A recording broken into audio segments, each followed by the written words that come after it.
पाथरपुर bridge अवस्था अत्यंत शोचनीय।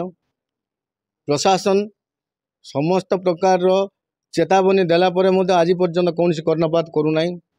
बारंबार मीडिया माध्यम जातीय राजपथ कर्तृपक्ष जिला प्रशासन राजनेता आरंभ कर समस्त को आम अवगत करूँ किंतु कौन प्रकार दृष्टांतमूलक पदक्षेप सुरक्षा ब्रिज प्रशासन नौ तार प्रतिवाद आज उपजिलापाल को आम 7 दिन अवधि देचु समय देचु 7 दिन भितर जदि कोला ब्रिज सुरक्षा प्रशासन तत्पर प्रकाश न करे ताहले आम 7 दिन पर आईन हाथ को नेबू रास्ता अवरोध करबू एवं जहाँ हम प्रशासन तापई दायी रहे।